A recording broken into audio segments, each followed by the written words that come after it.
Imagine waking up feeling truly refreshed, not just rested, but alive. Imagine moving through your day with ease, your body a reliable partner rather than a source of constant concern. Many of us, as we move into our vibrant 60s and beyond, start to feel the subtle shifts, a bit more stiffness, a little less stamina. It's easy to accept this as just a part of aging, a natural winding down. But what if I told you that the secret to sustained health, to staying vibrant and resilient, isn't found in some miracle cure, but in the quiet, consistent choices you make every single day? It's not about fighting aging, it's about embracing it with intention, understanding that your body, even now, possesses an incredible capacity for renewal and strength. So before you get comfortable, take some time to like the videos and subscribe to the channel, but only if you really like what I'm doing here. I'm so glad you're here with me today. Please, let me know where in the world you're tuning in from and what time it is for you right now. Because what I'm about to share are not grueling workouts or restrictive diets, but simple, accessible habits that have been my personal foundation for feeling strong, sharp, and remarkably sickness-free for decades. Starting with the very first moments of your day. Exercise 1. The morning spine reset. You know, when you first wake up, your body is in a state of transition, moving from deep rest to wakefulness. It's a delicate moment, and how you navigate it can set the tone for your entire day, and indeed, for your long-term health, for years. I used to simply throw my legs over the side of the bed and rush into the morning. My back would often feel stiff, my neck tight, and I'd feel a sense of disorientation for the first few minutes. I'd hear people talk about being stiff when they wake up as if it were an unavoidable consequence of getting older, almost a badge of honor for surviving another night. But I began to wonder, why should waking up feel like a battle against my own body? After all, the spine is more than just a series of bones. It's the central communication highway for your entire nervous system, influencing everything from your balance and digestion to your mood and cognitive function. If that highway is congested or sluggish, everything downstream is affected. I realized that instead of forcing my body awake, I needed to invite it. I discovered that by dedicating just 3 minutes before my feet even touched the floor, I could profoundly change how my body greeted the day. Lying flat on my back, eyes still closed, I started with a simple, gentle ritual. First, I slowly turned my head from side to side, not a deep stretch, but a soft invitation for the nerves along my neck to wake up and communicate. Then, I bring my knees gently towards my chest, cradle them with my hands, and softly rock from side to side, almost like I'm rocking a baby. This motion allows my spine to move in a way that feels like a gentle massage, realigning and releasing tension that may have accumulated overnight. It's not about forcing anything, it's about applying mindful attention. This ritual, which I've practiced for decades, has been transformative. It's a moment of pure presence, a silent conversation with my body that says, "You are alive, and I need you to function well today." You see, many people, especially as they age, experience sudden spikes in blood pressure or dizziness upon waking because they move too quickly, shocking their system. They might push themselves upright with sheer force, ignoring the body's plea for a smoother transition. But by performing these gentle movements, you're giving your entire nervous system time to recalibrate, to remember its optimal rhythm. It helps to prevent that jarring effect and prepares your body for the day ahead with calm and readiness. Doctors still believe that this kind of gentle spinal mobilization is crucial, and studies in journals like the Journal of Geriatric Physical Therapy have shown that seniors who incorporate such practices report fewer falls, better posture, and significantly improved mental clarity throughout their day. For me, the feeling is immediate, a sense of being more aligned, more awake, and much lighter, as if the day's weight hasn't yet settled. It's not about strength or flexibility, it's about intention, about honoring that vital connection between your brain and your body right from the start. Exercise 2. Chair-based strength revival. After awakening your spine and setting that positive tone for the day, the next crucial step is nurturing the strength that supports your independence. I remember a time, not so long ago, when I noticed a subtle but frightening shift in my physical capabilities. It wasn't a sudden illness, but more like a slow erosion. Simple tasks that I'd always taken for granted began to feel difficult. Standing up from my favorite armchair required a little more effort. A slight push with my hands that hadn't been necessary before. Reaching for a book on a higher shelf would sometimes send a twinge through my shoulder. My thighs, which had always felt sturdy, would occasionally tremble when I stood for too long. It felt like my body was quietly letting go, bit by bit, without a formal announcement. This wasn't about being old. It was about losing the ability to move through life with the same ease and confidence. The fear of a fall, a slip that could change everything, began to creep into my thoughts more often. I realized that my body wasn't responding to the old ways of pushing harder. It was responding to consistency and mindful engagement. That's when I turned to an object I saw every day, but had overlooked as a tool for empowerment. A simple kitchen chair. This wasn't about going to a gym or using complicated equipment. It was about reclaiming fundamental strength using what I had. My routine became incredibly straightforward.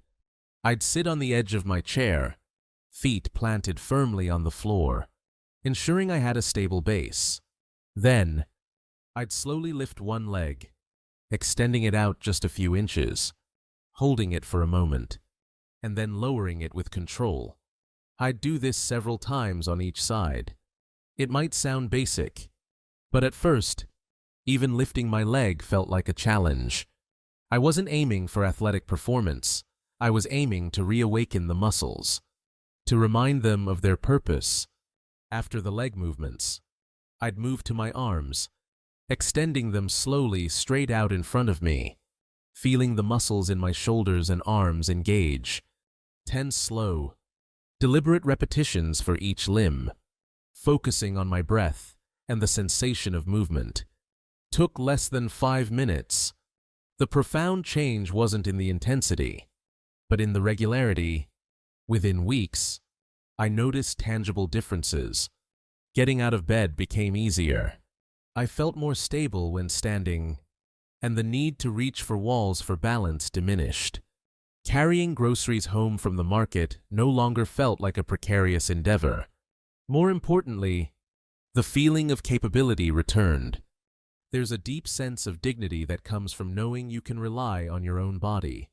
This practice is what many experts refer to as functional movement, exercises that mimic everyday actions, helping to maintain neuromuscular coordination and prevent the decline associated with inactivity.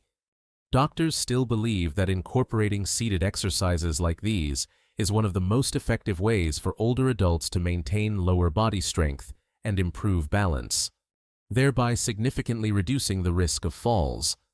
They emphasize that it's the consistent, gentle engagement that makes the difference, sending vital signals to your muscles and brain, reinforcing the message: we are still moving.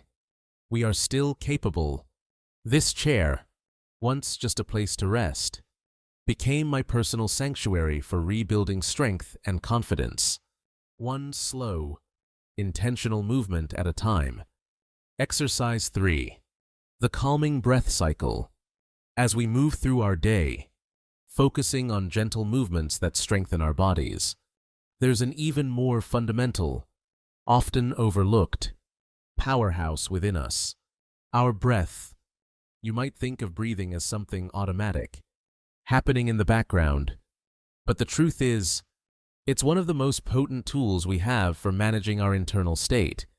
strengthening our resilience, and fostering true health. I remember a period in my late 60s when I wasn't experiencing a specific illness, but rather a pervasive sense of deep fatigue. It wasn't just tiredness from a long day, it was a heavy fog that seemed to settle in my mind, slowing my digestion, making me irritable, and leaving me feeling generally unwell. Even though all my medical tests came back perfectly normal, my doctors couldn't find anything physically wrong. But I knew, deep down, that something was off. It was during this time that I stumbled upon a simple, yet profound, breathing technique known as the 478 method. At first, it sounded almost too simplistic to be effective. Breathe in for 4 seconds, hold for 7, and exhale for 8. No special equipment, no costly supplements, just a deliberate rhythm. Intrigued, I decided to try it. I sat quietly on the edge of my bed one morning, closed my eyes, and began. I inhaled deeply through my nose, counting slowly to 4. Then, I gently held my breath, maintaining that stillness for a count of 7. Finally, I exhaled slowly through pursed lips, like a long, drawn-out sigh, for a count of 8. I repeated this cycle several times. What happened next was remarkable. Within minutes, I felt a palpable shift. My heart rate began to slow. My chest felt less constricted, and the habitual tension I carried in my shoulders began to ease. Most surprising of all, the mental chatter that had been buzzing in my head started to quiet down. For the first time in weeks, I experienced a profound sense of stillness, and this stillness felt like medicine. I made the 478 breath a consistent part of my daily routine, practicing it a few times in the morning and a few times in the evening. Over time, my sleep improved, my digestion became more regular, and my immune system seemed to become exceptionally robust. Even during the toughest flu seasons, my body wasn't just surviving, it was actively healing from the inside out. Doctors still believe that conscious breathing techniques like 478 are incredibly powerful because they directly activate the parasympathetic nervous system, the body's rest and digest mode. This system counteracts the chronic stress response, helping to lower cortisol levels, balance hormones, and increase oxygen flow to vital organs, ultimately making the body more resilient. For me, this practice became a bridge, connecting the stress of everyday life and aging with a deep sense of inner peace and vitality. Each exhale felt like releasing a worry, and each inhale was a quiet affirmation of my body's inherent strength and capacity for healing. It's a reminder that we possess an incredible internal pharmacy, accessible through simple, intentional awareness. If you're finding these insights valuable, please remember to comment one below to let me know you're with me. Now, if your breath can bring such profound calm, imagine what a simple, mindful walk can do to invigorate your spirit and clarify your mind. Exercise 4. A walk for well-being. You've just experienced the profound power of your breath to calm your inner world. Now, let's consider how you can extend that sense of calm and vitality outward, into the world around you, through a practice as simple and ancient as putting one foot in front of the other. There was a time, not so long ago, when I viewed walking purely as a means to an end, a way to get from one place to another, or perhaps to tick a box on a fitness tracker. It wasn't something I considered an exercise in itself, certainly not something that held the key to deep well-being. But as the years progressed, past my 65th birthday, I began to notice a heaviness settling in, not just in my body, but in my spirit.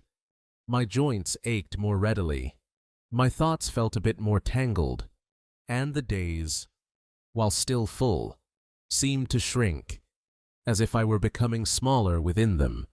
It was a subtle but pervasive feeling of diminishment, That's when I rediscovered something so fundamental, it felt almost naive. The simple act of walking. But this wasn't just any walk, it was a conscious return to walking outdoors. Alone. Without the distraction of headphones or the pressure of a specific destination or pace. It became a ritual to immerse myself in the rhythm of my own footsteps, the cadence of my breath, and the presence of the world unfolding around me. Initially, it was just 5 minutes, a slow loop around the block. My knees might have creaked, my back protested a bit, but I committed to showing up for those few minutes each day. Gradually, those 5 minutes extended to 10, and then to 15. I wasn't trying to chase youth or burn calories. I was reclaiming something essential I hadn't even realized I had lost. A connection to my own physicality, my place in the environment, and my inherent right to move through life with dignity and awareness. The effects were gradual but undeniable. My posture began to improve. I found myself lifting my head, stepping with more purpose rather than shuffling. My digestion, which had been sluggish, started to function more smoothly. My mind, which had often felt clouded with worries, began to clear, as if the sunlight on my morning walks was literally burning away the shadows of concern. It felt like an awakening. People often underestimate the power of walking if it's not perceived as intense. But I've learned that for us, the most impactful movement is often the kind that honors our bodies, rather than exhausting them. When you walk with intention, feeling the air fill your lungs, letting your arms swing gently, and placing each foot with mindful care, you're doing so much more than moving muscles. You're resetting your nervous system, stimulating lymph circulation, delivering vital oxygen to your brain, and sending a powerful message to your entire being. I am here, present, and capable. Doctors still believe that even a modest amount of daily walking, around 20 minutes, can significantly reduce inflammation markers in older adults and boost cognitive function. For me, after my walk, I feel like myself again. It's a feeling of renewal, a quiet joy that settles deep within. And here's a little trick. Smiling while you walk can further lower blood pressure and soothe your nervous system. So, if you've been feeling stuck, open that door and start walking. Let your body remember what it was made to do. If you're still watching and finding these insights valuable, please comment one below to let me know you're here. Now, if walking can reawaken your body and spirit, imagine what a simple, almost imperceptible daily ritual involving your hands can do for your independence. Exercise 5. Simple hand vitality. There's a particular aspect of aging that creeps up on you, often silently. And it's not always the dramatic changes we might expect. It's not the aches in our knees or the slight dimming of our hearing, but something far more intimate. The moment your own hands seem to stop obeying you. You reach for a jar lid, and your grip falters. You try to sign your name, and the pen feels unsteady, trembling slightly. Even the simple act of buttoning a shirt can become a surprisingly complex task. It's a quiet realization, but it carries a significant truth. Our hands, once the precise instruments of our will, begin to send subtle messages that our capabilities are shifting. I remember experiencing this firsthand around the age of 74. I'd find myself dropping my keys with embarrassing frequency, once almost locking myself out of my own home. At first, I brushed it off as simple clumsiness, a fleeting moment of distraction. But as it happened more often, I knew it was more than that. It wasn't just about coordination, it was a disconnection, a subtle fading of the seamless link between my brain's intention and my hand's execution. This realization spurred me to find a way to nurture that vital connection, to keep my hands strong and responsive. I started a practice so small, so understated, that many people would likely dismiss it if they saw it. Every single morning, even before I pick up my toothbrush or my coffee cup, I begin by opening my hands as wide as I possibly can. I focus on stretching each finger, imagining rays of light emanating from them. Then, with deliberate slowness, I close my fingers into a full, strong fist, holding that gentle tension for a count of 5 seconds before slowly releasing it.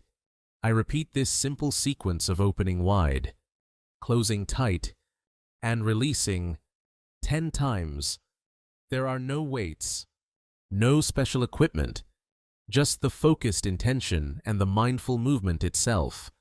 Initially, I wondered if such a minuscule action could truly make a difference. But by the second week, I began to feel a subtle warmth returning to my fingertips, a sensation of improved blood flow that hadn't been present before.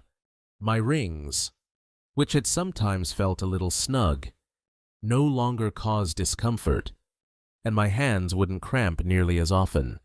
Even during activities like riding my bicycle, I could carry my groceries with a renewed confidence, without the nagging fear of dropping a bag. More than just the physical improvements, though, was the return of capability. Our hands are so much more than just appendages.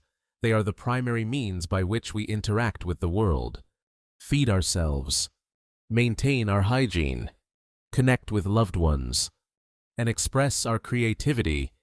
When our hands begin to falter, it's not just a functional loss.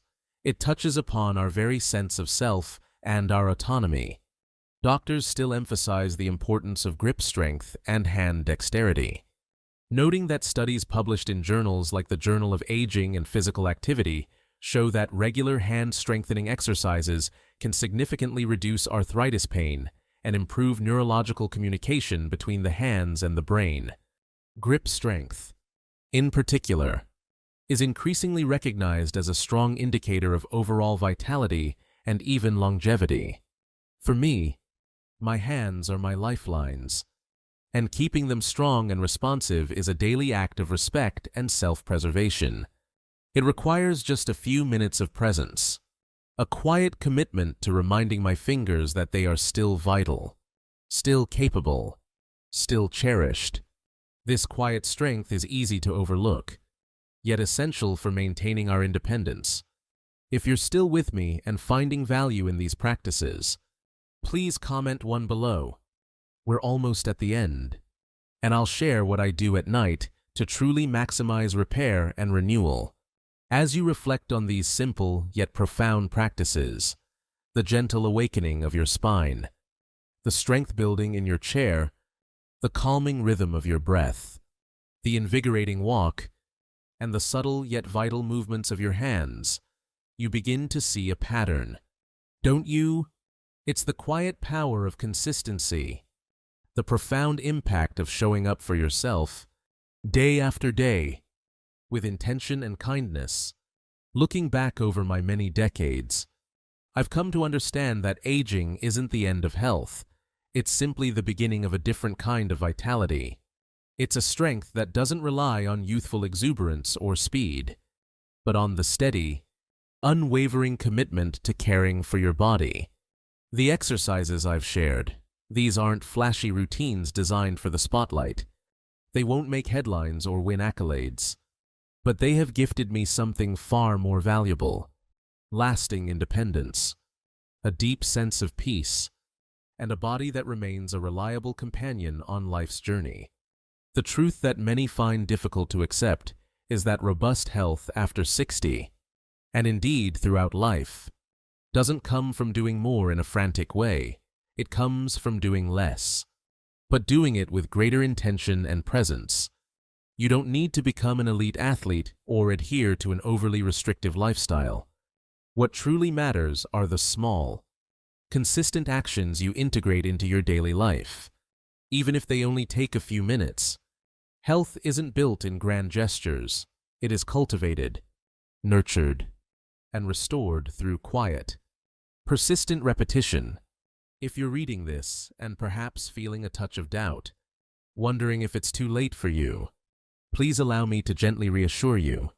As long as you are breathing, it is never too late. Every breath is a new beginning, and every morning offers a fresh invitation to reconnect with your body's inherent capacity for well-being. I didn't start most of these habits in my youth. I embraced them in my 60s, when the aches and stiffness were already present, precisely because that's when the most significant